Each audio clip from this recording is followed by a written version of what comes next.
Well, I'm not one to share personal experiences, especially ones this intense, but what happened to me a few months ago was so disturbing that I feel compelled to tell it.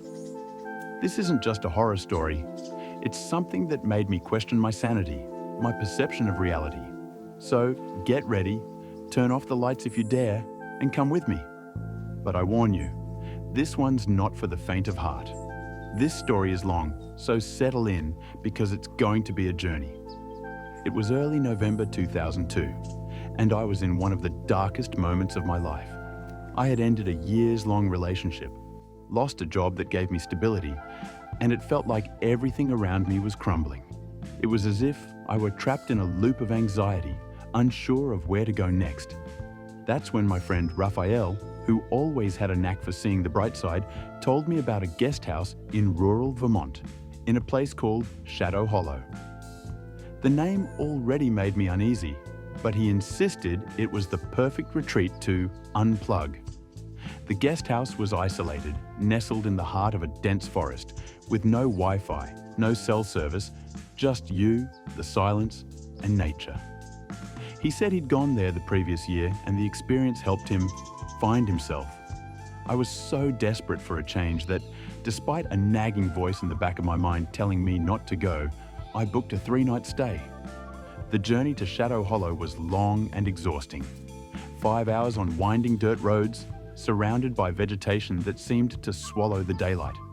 When I arrived, late on a Thursday afternoon, the sun was setting, painting the sky a fiery orange-red that reflected off the trees. The guest house was an old stone building with a low, moss-covered roof. The windows were narrow with clouded glass, and the exterior walls looked weathered by decades of rain and wind. All around, the forest was so thick that the horizon vanished into a sea of shadowed greens and browns. The silence was almost tangible, broken only by the faint sound of an unseen stream. The owner, a woman named Mrs. Eleanor, greeted me at the entrance. She was thin, her face etched with deep wrinkles, and her eyes seemed to see right through you. Her smile was forced, and she spoke in a low, almost whispered tone, as if afraid to wake something. She handed me a heavy iron key and led me to my room on the second floor, reciting the house rules. There were 3.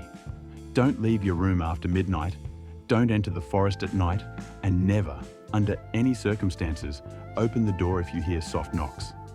I found the rules odd, but chalked them up to local folklore, an attempt to create a mysterious atmosphere for guests. The room was small and austere.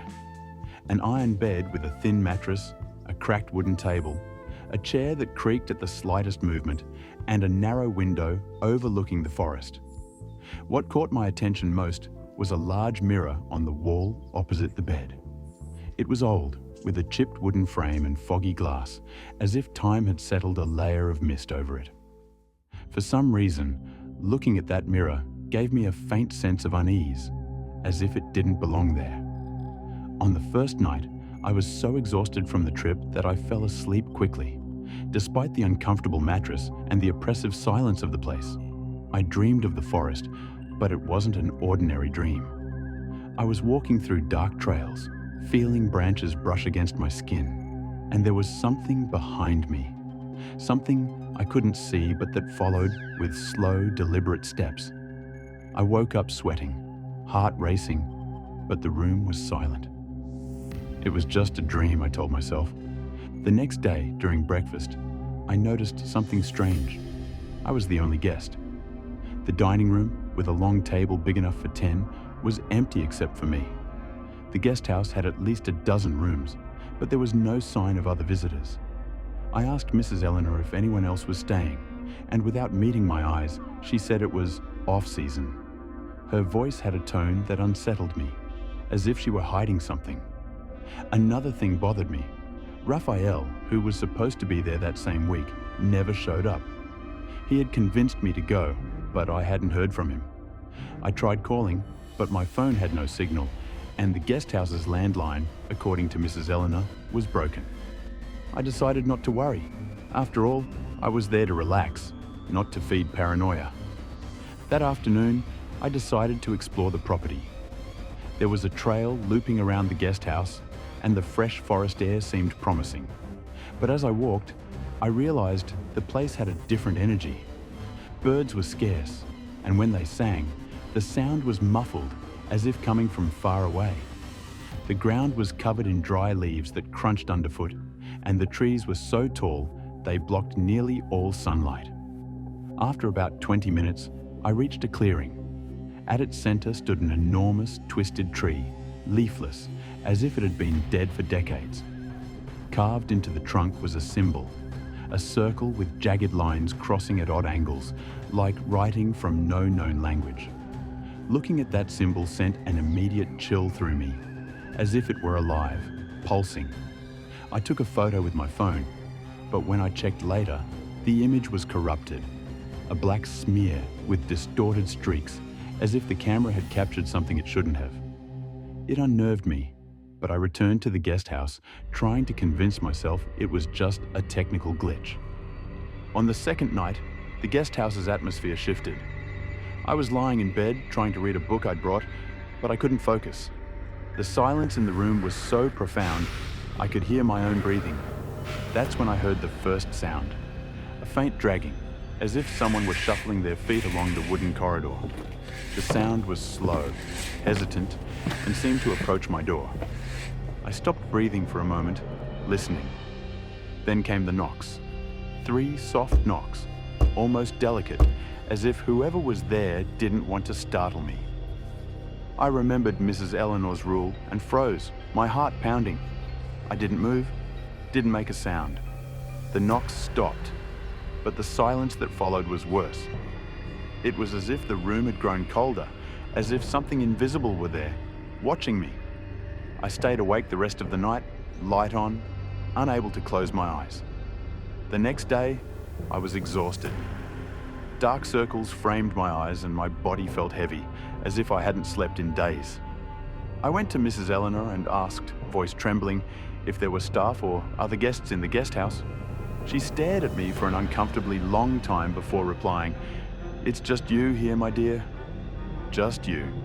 The way she said it, with a faint smile that didn't reach her eyes, sent a chill down my spine. I decided I couldn't take it anymore.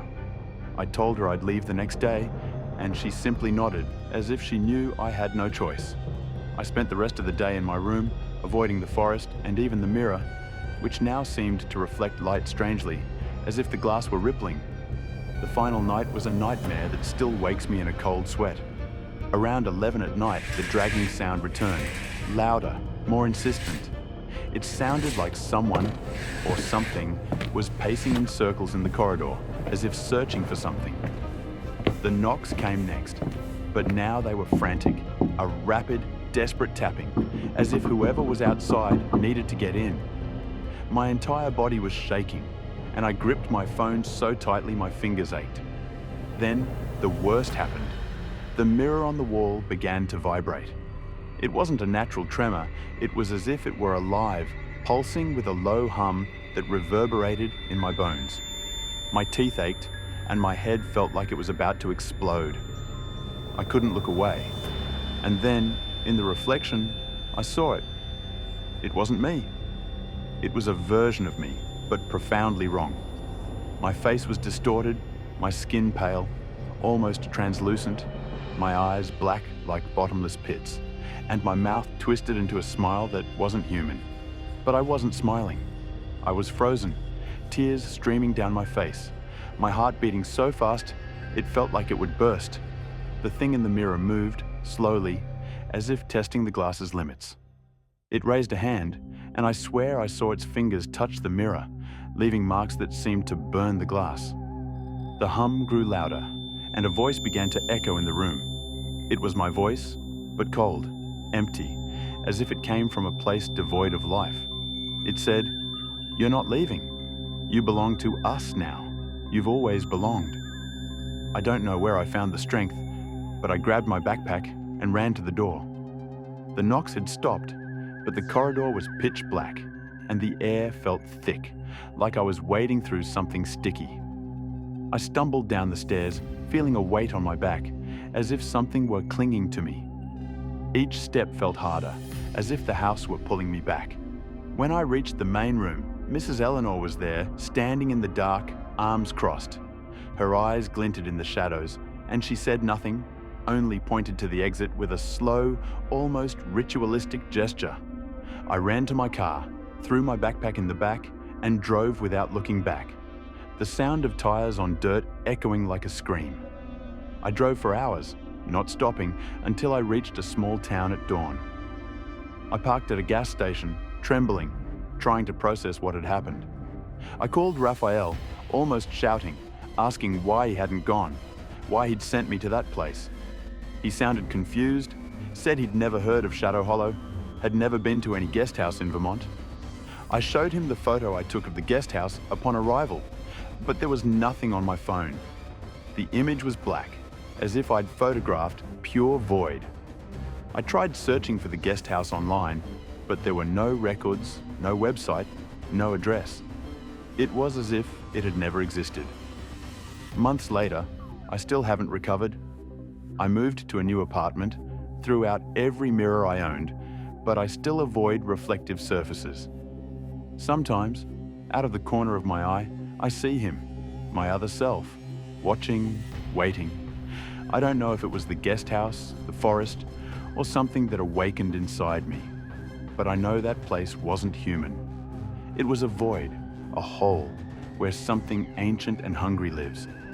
And somehow, it marked me. Whenever I share this story, people laugh, dismissing it as a vivid dream or a trick of my mind. But the weight of that place, the cold grip of its void, was too real to be imagined. It lingers in me, a truth no one else can see, whispering that I'll never truly escape. What did you think? Have you ever experienced something that made you question reality? Know any stories about places that seem not to exist? Leave them in the comments, because I need to know I'm not alone. If you liked it, please like, share, and maybe check your mirror's reflection tonight. See you next time.